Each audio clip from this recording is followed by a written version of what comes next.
Never in my life have I been more immersed in a film, and I felt like I was in a different world completely. It was unbelievable. Interstellar.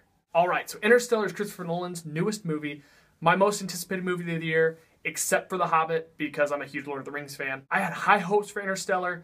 I'm not the biggest Christopher Nolan fan. I like every one of his movies, but I'm not like a Christopher Nolan fanboy, because I take back what I just said. I did not like Dark Knight Rises at all. I almost considered it a bad film.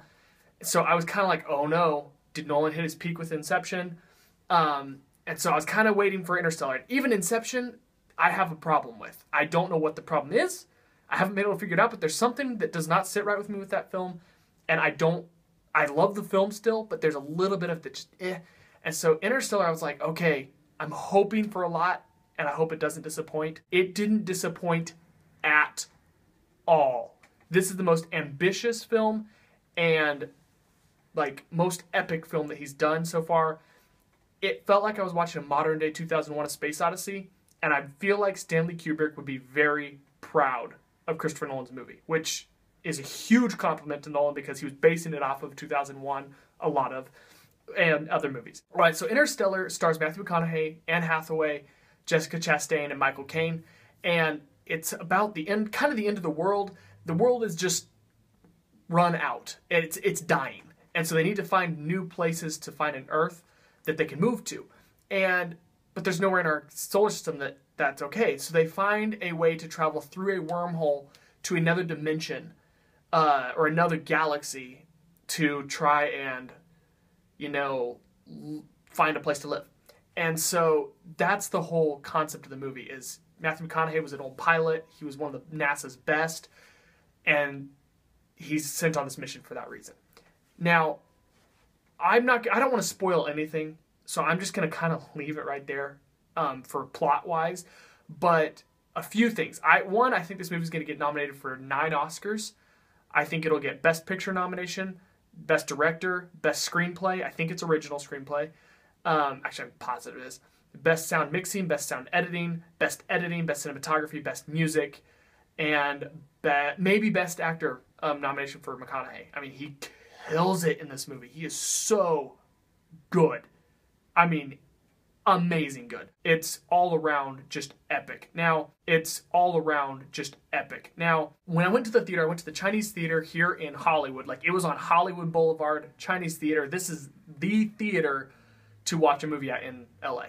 And if you didn't know, I'm in LA right now at film school and loving it completely. And this is just fantastic. I saw it in 70mm IMAX, which I highly, highly recommend. This is one of those films that if you don't see it in IMAX, you're going to go see it in a regular theater and then wish you had seen it in IMAX. And if you don't see it in IMAX ever, you're gonna regret that down the road. You're going to be like, I should have just put over the extra $6 or $10. I spent $22 to go see it at the Chinese theater, and I'm going to go again tomorrow.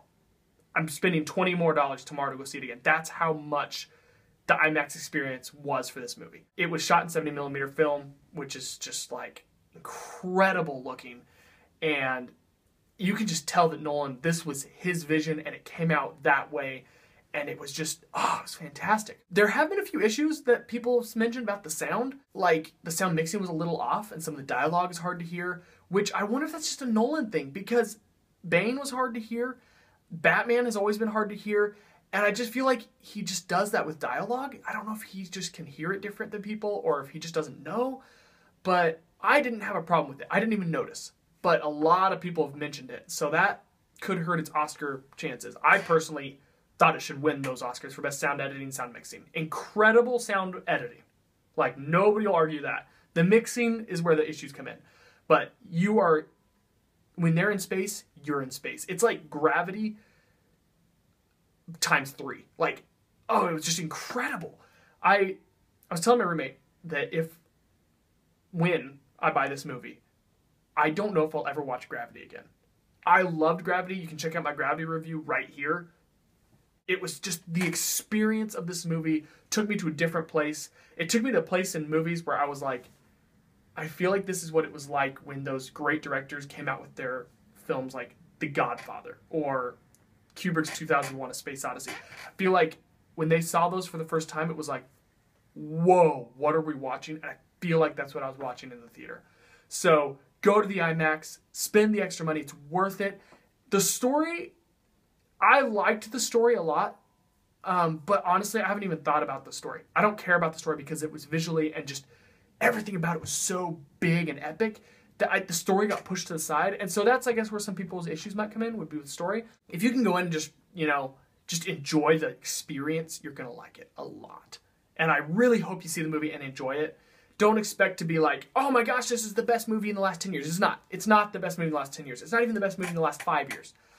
But it's probably the best experience of the last 25 years, like for a movie theater. It's incredible experience.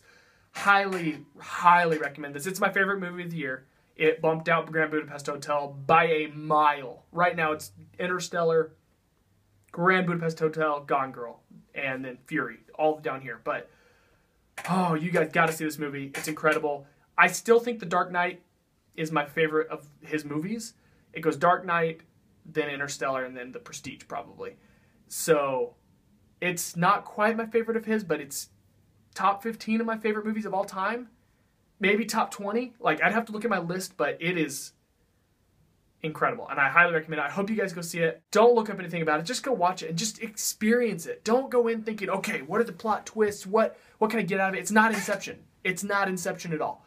This is Interstellar, and it's an experience in its own. Totally different.